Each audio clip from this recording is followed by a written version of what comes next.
Hi, I'm Mitch Gallagher. Welcome to the Sweetwater Minute. We have 4 special guests with us here today. This is Casting Crowns. Great to have you guys here. Yeah. So Brian Scoggin on drums. Yes, sir. This is Juan DeVevo on guitar. Yeah, perfect. Josh Mix on guitar. Chris Huffman on bass. Great to have you guys here. Thanks for stopping by. Thanks for having us, man. So you're out on the Only Jesus tour. Yes, sir. And playing in Fort Wayne tonight. Yeah. I got the show at the Coliseum. That's great. Yeah. Yeah, man. Yeah, so you guys were out, you started like in February, right? And you're out till about May? Something like that? Yeah, Exactly that, yeah. This is kind of our second run of the tour. We started out with a big long one, which we call long, is about 10 days. You know? Right. We like to keep it to Thursday, Friday, and Saturday. So this is our second run of the tour, Thursday, Friday, Saturday this week. Okay, great. And then you're back out again in September. So you have another leg That's that right. you'll be picking up Yeah, on. in between there's like we do a lot of festivals and State fairs and stuff over the summer. So that's Right. let's play outside when it's really hot. Yeah, there you go. That's the best. But it's in the sun, so that's cool, right? That's right. Yeah, so it's interesting you were talking about playing Thursday, Friday, Saturday, because you guys all are very active at home in your churches and with your families and things. Talk a little bit about that. I mean, obviously it's not a part-time band, but talk about balancing the aspect of being in a professional touring band and having other aspects to your lives. Well, we try to keep it to about 85 concerts a year, and that's really so we can be plugged into the local church. Because really, our songwriter, Mark Hall, he's a singer-songwriter. Everything that we sing about, he writes, and it comes out of what's going on in real life at church. Okay. So it's either something he's teaching, it's a situation that's going on with some family. So I feel like, God used the music in the church in the church world so much because it's kind of what's going on in the church world. It really just speaks to those people. Sure, sure. And obviously you've had tremendous success, Dove Awards, American Music Awards, Billboard Awards, Grammy Award, and you guys have sold about 10 million albums, I think, at this point, right? So Yeah, it's doing all right, I tremendous. guess. Really? Yeah. The band was formed in 1999, and if I understand correctly, the roots were in Daytona Beach, right? And John, you were there at the beginning. So at the very beginning, so I was I'm actually a graduate of Embry-Riddle Aeronautical University. My degree's in aviation. So I've graduated there, asked my girlfriend to marry me, and then we didn't have a youth pastor, so I kind of just stepped in and started playing guitar with the teenagers there. And Mark came on to be the youth pastor, and he asked if he could be in the band, so I said yeah. That was pretty good. Thinking back on that, it was pretty good. It worked out Yeah, it was okay. a good choice. It was a good choice for him. So we were there, and then one of our lifelong crew guys was there too. Darren Hughes is one of our best crew guys, and he's been with us since then too. Wow. And then Chris were you still a student in '99, or had you graduated? I just graduated high school that year in '99, and it coincidentally was also when I started learning how to play bass, which this year's the 20-year reunion for me. So Nice, man. yeah, I was actually mixing front of house for Crowns on and off too. Yeah, so, yeah, that's right. He was doing crew stuff, so he's got a crew. Yeah, he can Got flip those perspectives, right? Right, the 20-year anniversary. It is the 20-year anniversary of the band, isn't it? 1999. The I origin. guess so. Yeah. My gosh. It's time for a movie. Yeah. Origin So the band story. relocated to the Atlanta area, basically, and there were 2 independent albums that came out early on. Were those before you came to Atlanta, or were those One after was you- before, and then one was after, I think. So like we did, because Mark because he knew he was a songwriter, he'd use those songs to kind of teach the students. And then when we would make a CD, that was kind of like a tract or something he'd give the students, and inside was like, stuff they could share with their friends and actually invite them to church. So it was like a doorway into kind of getting them plugged into the youth group and being with us. So one of those CDs was in the hands of one of our students, and he went off to college and handed it to Mark Miller, who's the lead singer for Sawyer Brown, and said, "You got to hear my youth pastor." And so, the rest is history. He ended up calling Mark and saying, he wanted to sign him, and Mark was like, "Can I still be a youth pastor and do Right. this?" So it looks like it's working so far. Yeah, great. And then you went on. Was it the first album or the second album that Stephen Curtis Chapman produced? He was on the first one. He kind of helped. He helped Mark write "Voice of Truth," which used to be a song called "Fear." Okay. And then Stephen kind of helped it bring it full circle for him. So that was pretty cool. Yeah. Right. yeah. I remember when we were in the studio making that record, and Steven came to Mark and said, I have this chorus, but I don't have any more parts of the song to go with it. And he played it, and we were all just like, oh my gosh, Yeah, the that chorus, is yeah. perfect for this song. It still blows me away. Like, I got to sit there and watch that happen. Right. Yeah, Right. that was one of my favorite beginnings, I guess, for being in the the professional side of things for us. But Right, being a witness to that creative process. Yeah, is well, really, and you know, a lot of us, we're all fans of Steven as well, and I grew up listening to his songs in the youth group, and so there's part of that going into it where I'm just trying not to rock star freak out, just be starstruck moment kind of with him, but yeah. Right. Well, that's awesome. That's awesome.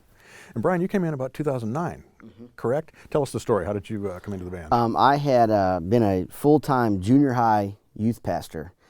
Earlier in my life, I had played a little bit out and done some stuff. But by this point in my life, I had thought, well, you know what? That life's behind me, and I'm gonna be a youth pastor forever, you know, kind of thing. And I wasn't looking for it, and I just got a phone call out of the blue from Mark. And he had said that Andy, who was the original drummer of the band, said he was going to hang it up. And he just called me out of the blue, and I said, you serious? You know, like, wow. And so I went home and talked to my wife, and I was like, I don't know if we can do this, you know. Right.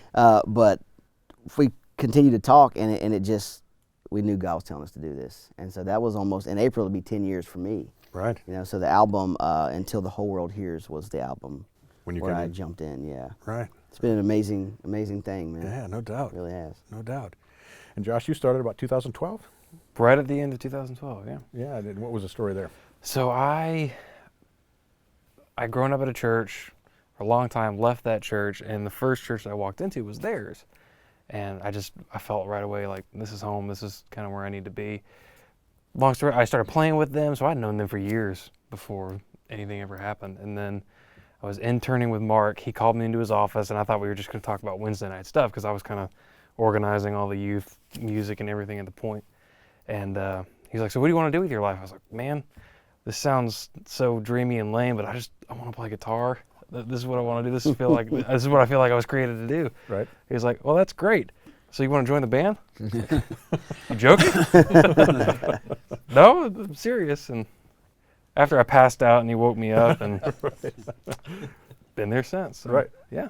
And you had been doing some playing with the band in church, correct? I You have. had- Say about 2 or 3 years I was playing so with you guys on Sunday we morning. all lead worship at our church on Sundays. That was another reason to be back, was we'll be there on Sunday morning. And then Josh were you an intern at the time? I was an Intern intern. at the church, and so he'd play guitar with us, and so that was the connection Right. there. That was cool. I was about to graduate college, and I thought, I have no idea what I'm going to do. Right. I need something. Sure. And 3 months before that, he called me into his office. So Well, that's great. perfect timing. I feel like the story of this band, everybody wasn't looking to be No. musicians. Everybody was looking to like serve the church. Mm-hmm. And it just kind of happened like this, you know. Right. Really crazy. It was just kind of our thing, our outlet, and Hmm. Right. birthed out of all And obviously, that. people appreciate it, and you're putting a message out there, which is awesome. That's Oh, great. yeah. That's great. So tell us a little bit about the recent album, Is Only Jesus, and came out last fall. You're on the tour. You're a 7-piece band: violin, piano, 2 guitars, bass, drums, and vocals. How do you arrange the songs that are fully produced on an album like that and bring them out on stage and make them work? For the guitar players, it's probably, I don't know, I want to say like it's worse for us. Because I want to say that we get to do the most work, but I don't know if that works that way. But Work. what's in the studio, at least, you know, for guitars, we're just like, how about this idea? How about this idea? And then you like We'll stack 'em up record and like we'll 7 we parts. get- And then it comes time to do this. We have to have a meeting Yeah. for hours. Like, Just okay, them let's two, yeah. let's play this. Doesn't seem that important. Let's do this. And It's like one of the songs now, Awaken Me, that we play. I'm playing 2 parts. There's like a little, so I don't know if you know about chicken picking, but it's like I'm doing a thing with the pick and my fingers the whole time, and so I'm like combining. One part was just like bip, bip, bip, bip, and then there was like another big guitar, like just one note at a time. I'm like, I think I can do both of these at the same time. So that's what we'll do, is just kind of play those layered sounds all at the same time on the thing. And then Josh made the first use of a looper. yeah, Is that like right? Is that working? I'm looping a lot of parts live Okay. now, which is absolutely terrifying because you messed that up. Yeah, you gotta nail And them. there've been a few times where I've messed it up, so just cut it off. Right. Yeah. Right. That's the Dump cool thing it. about live. It happens and it goes away forever. Well, not anymore. It's on Not anymore, YouTube. because everybody on Instagram. Yeah. You look up our hashtag, you'll catch it. True. So when you're doing the looping, then are you working to a click? Do you have a constant Oh, yeah, tempo, or are yeah. you setting? We things use a up? click track for pretty much everything. You know, we'll get the multi tracks from the record, and it'll be 80 to 120 tracks usually per song, and we'll dump them in. And you know, like they said, there's so many parts and there's so many layers of things happening, whether it's synths or it's percussion stuff. And so on this record, we were actually putting all of our live stems together, what we needed to supplement what we were going to play. So we go through, and I feel like the live band experience needs to feel like a live band. It doesn't necessarily need to feel like the record. It needs to, and some people say, I want to sound like the record. Well, it needs to sound like a live band too, though. Yeah, right. So I don't want every single part in the tracks, you know. So some stuff we just kind of leave out. Like I said, they're trying to cover a little bit more live. There's some stuff, especially on the drums, you know, modern music these days, it's like 4 layers of percussion. It's just like, I don't have 8 arms, so here we go. As awesome as that would be. Yeah, so we're using like the Roland SPD SX pad for a lot of stuff that can't be done with analog drum kit, you know. So we got a few pads going on there. There is a little bit of percussion, kind of the stuff that's just constant in the track, you know, you'll hear kind of. But there's minimal track. There's a click, and then there's just some of the lower pads, and we get to sift through ourselves and go, okay, what do we want, and what do we want to omit, because this is a live show. We don't need every little nuance, you know. Right, yeah. Right. And I'm assuming then that all of that is also timed to video and the things that are happening on screens. And we have smarter guys than us that know how to work that. Right. I think we're using Ableton to control all of our tracks, and there's a little SMPTE note in there, or strip or whatever, and it fires the video world. Right, Yeah. right. I think aside from the work that Mark puts into crafting the songs, as far as the live side of things, I think Brian's the hardest working in the band, because he organizes all the tracks. He spends half of tour rehearsal on the computer getting everything right. Yeah. Well, everybody's like, hey, I want an extra bar right here in this part for my violin. So I was like, oh, sweet, I'll be back in 30 minutes. Yeah. They just snack break. You know. Yeah. Well, yeah, and that's another thing. Like, we get pretty creative with some of these new songs, so we'll add, like, Awaken Me, we did this big violin thing that Melody does, and so we added that, then added a little bit more space to kind of get into it, and that's switch some all arrangements him a little bit. Sam, our in-ear monitor. Yeah, it's guy. cool. The guy who tracked and mixed like the first 3 or 4 albums is actually our in-ear monitor now. Oh, nice. So he travels with us, and so he's a big help with all the Yeah, track sure. stuff. Yeah, so he's got a good perspective on He does. what's happening. We actually abuse him, I feel. It's like, hey, Sam. He's like one waiter at a table of 40 people. Right, keep everybody happy, right? Yeah. Right. Oh, yeah. So do you, is there room then to improvise within that framework, or do you feel like you need to recreate the parts that you've chosen to play exactly like the record? I improvise a lot. Yeah, I don't know if I play the same fills 2 nights in a row. No, It I mean, always just kinda, obviously there are hooks. There are these guitar hooks or these drum fills that we make those happen. But the in between stuff, I think we kind of improvise a lot. Yeah. Like I'll be driving in the car and hear the song on the radio, and I'll hear this part like I forgot that was in there. I do that all That the was a time. good part. I That get was on the rail great. like, dang, I ain't played that one in a couple of months. I should probably bring that one back. Right, right. And are you always working then on new songs as you're on tour and things, or does that is the process segmented? Or Yeah, It's I pretty feel like that's segmented, yeah. Yeah, because when we're on tour, we're kind of dedicated to that, and then tour the whole year. Mark's, they said, what's the writing process? I feel like Mark's constantly writing. He's always writing down things, and he's got on his phone, he'll just hum ideas into his phone and stuff, and so that's always happening. But there's a part where he kind of goes away and finishes all that stuff, and then when he comes back, then we'll all sit together, and because he's got this really neat way of intermingling like the lyrics and the melody, so he knows the way the song's going to go, and so he'll sing it to us, and we kind of just start putting our parts into it and stuff. This record actually, I never was in the studio with these guys. Actually, me and Chris tracked all the drum kit stuff and the bass at my house Oh, okay. with was awesome. UAD Apollo stuff. Nice. Yeah. And then we Yeah. locked ourselves in the studio for about 2 or 3 Yep. days and That's got all the guitar modern stuff technology, done. man. Yeah. Yeah. Mhm. It's kind of funny, like just us being the older guys in the band. Every Crowns record has, it's always been recording music, but it's always kind of come together differently every time. Like it's never come together the same way twice. That's I think that's part of what's fun about it for us, is it's always a different dynamic every time. Right. Right. Next record I want to record at 30,000 feet on a jet. Yep. Whole thing. Do that. In flight, you'll call it. In flight. Exactly. So looking back on, obviously the band has a long catalog with all the albums you've released and a lot of classic songs that people want to hear in concert and things. Do you feel you need to reproduce those exactly, or do you guys do new arrangements of those as you go out on each tour? Yeah, we've rearranged them. We did one thing we did was a acoustic tour in the middle of all this, and so we were able to rearrange a lot of songs that we're doing, like East to West, and there's another one that's a favorite that we haven't been able to play for a while, Slow Fade, that people keep asking for, but that one we did acoustically. And then every concert since then we've had an acoustic kind of set going on, so we've brought songs like Broken Together, we've redone those acoustically, but not just that. We did Storm, we've been doing that since the second album.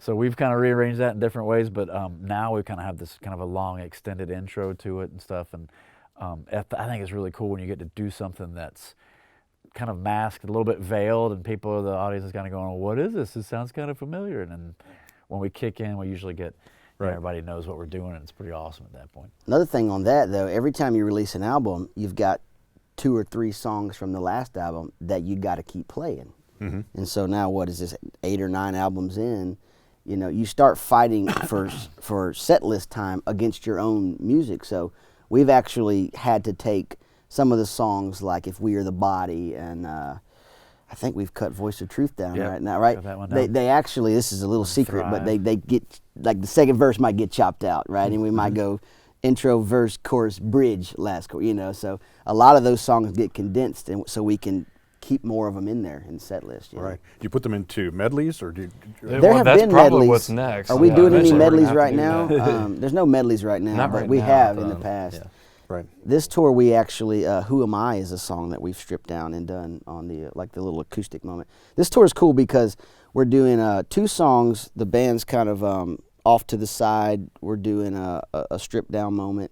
And Mark is actually doing visual art, like he's drawing. He uses both hands, and he's like upside down, and he draws. It's crazy. It's pretty cool, man. Yeah. So it's like, Juan said it really well, just like the worship art and then the visual art all kind of coming together. It's pretty cool, man. Right. Yeah, it's a Or did I special say it right? moment. Is worship the visual worship and the Visual worship, yeah. visual worship and the musical worship? It's a cool moment, man. It really is, yeah. Right.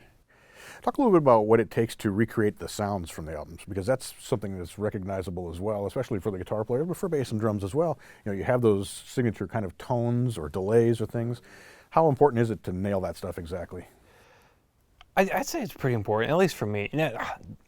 I'd say about 75% of people aren't going to listen to the record and then come live and say, well, that wasn't that close. So, but people like me, that's the stuff that I kind of listen for. So I kind of cater to those people, kind of like me. Like, let's keep this as close as possible. The audio nerds. Yeah, who the audio pick files. Every little note. Yeah. Yeah. So, yeah, it's important, and we can usually pretty much get it because we use our live rigs in the studio. Yeah, so. well, one of the challenges was like sometimes when you use, like, I got a Country Gentleman, or something, or somebody brought out a Duesenberg, and we don't have those on the road. Like some of these, we did a lot of baritone guitar parts, so we can't. So, but like, I think it's important because to try to get at least close to that, because there's a reason you picked, a single coil to do that, and it's where it sits in the mix, and you don't want it to, because if you got everything in a nice warm tone, it's all going to get muddled in the middle. So you got to have, there's different textures and all those things. So I really do try to get really close to what we had. And like we were talking about listening to it earlier, you go, oh yeah. That's the thing I did. But sometimes you're listening to it and going, I have no idea what I do. But eventually, after years of playing, you can go, okay, that's a single coil sound, or I can do that with my telly, or I can get that kind of sound out of it. So that's what's really cool. And plus, I got an M9 that I got, the Line 6 M9. That really, I can layer those things on there and get a lot of different, because sometimes we'll do something real, just kind of out there and spacey, and I don't have a what do you run on your board? I'm trying to remember. You got like an Eventide. It's always different. Like I've got that's another thing. Like when we recorded, my pedal board looked almost totally different from now. I was like, crap, I should have kept that because that has this specific sound. But like my time, I have a Strymon timeline, and all the delay on the record was through that. So that at least stayed pretty consistent. But like, drives and reverbs and all that kind of stuff,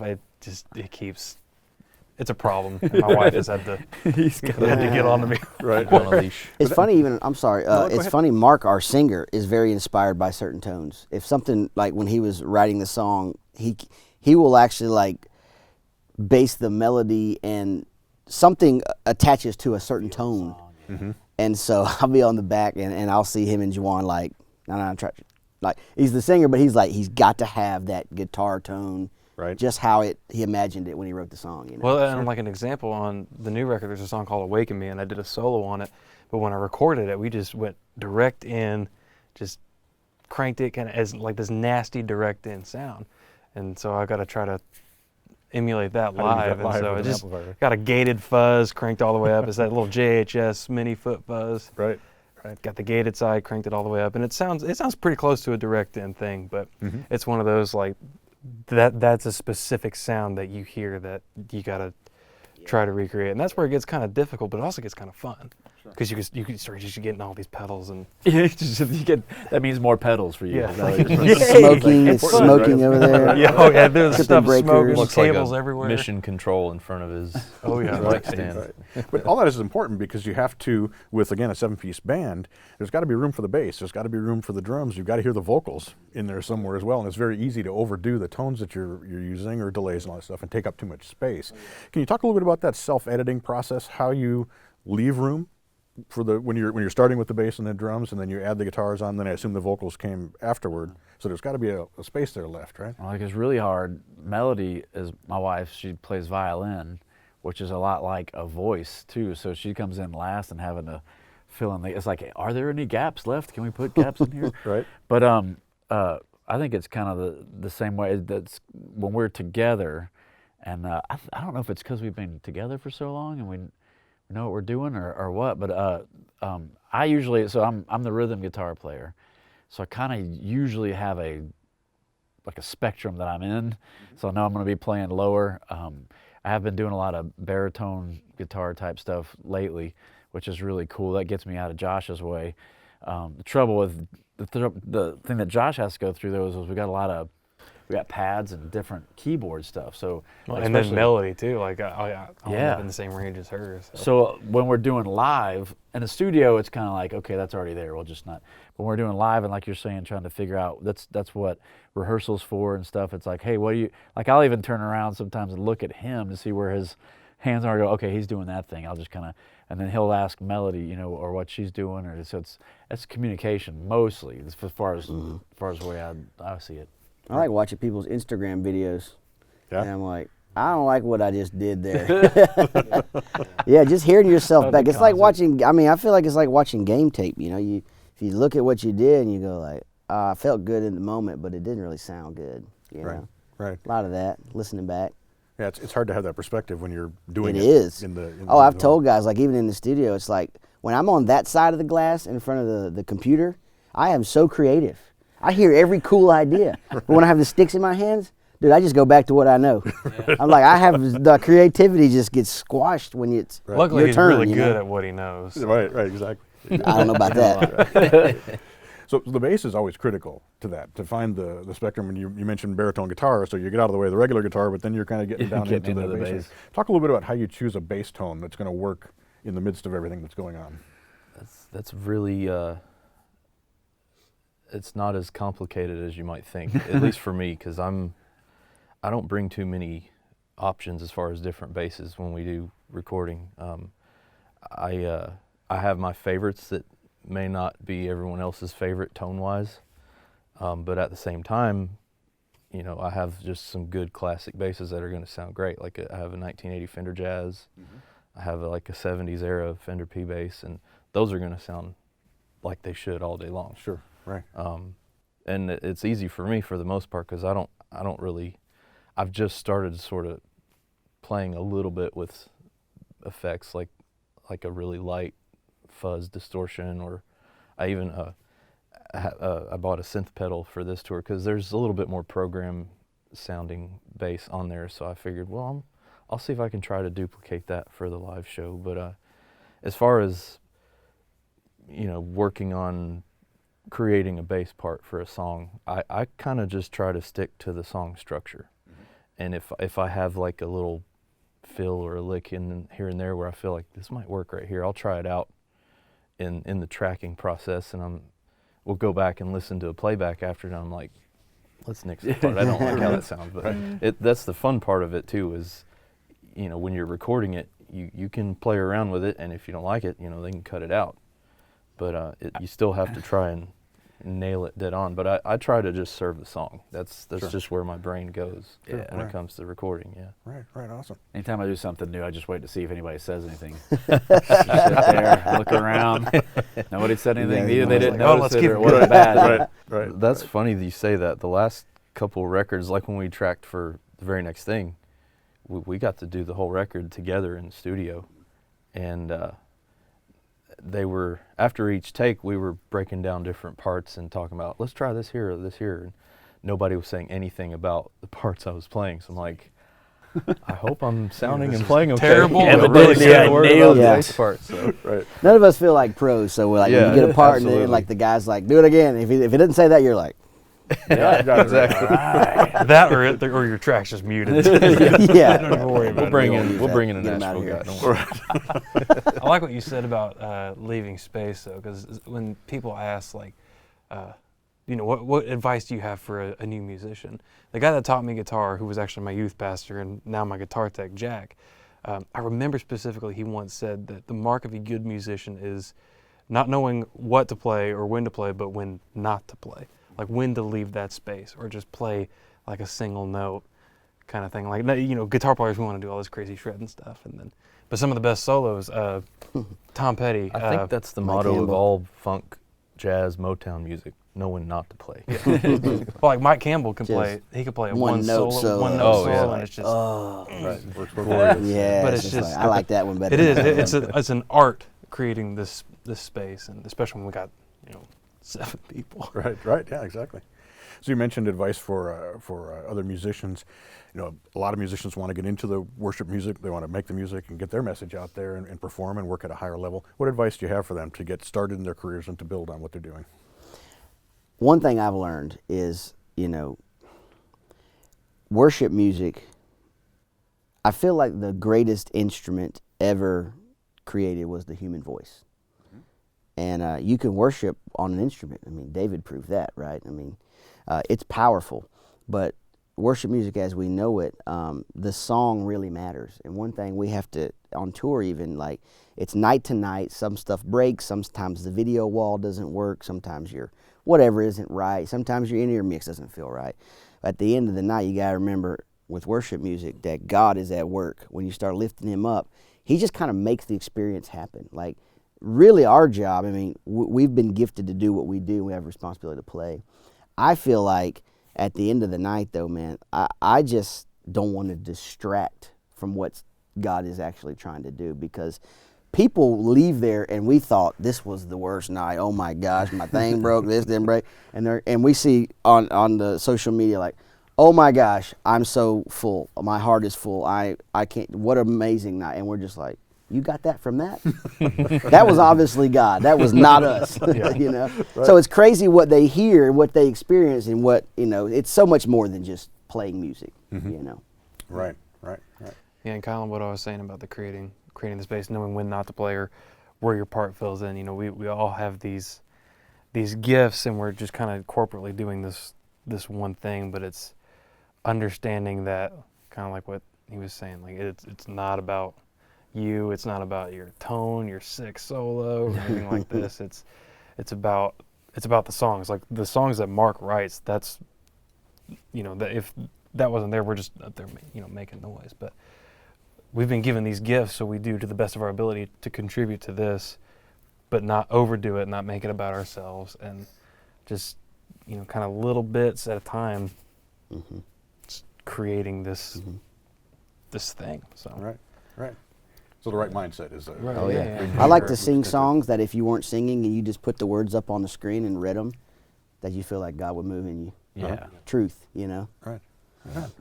And when I'm teaching the students, one thing I'm telling them is to be teachable. Somebody asked, well, what's a good quality to have in a worship team. And I was like, well, being teachable is one, and I was just saying working hard.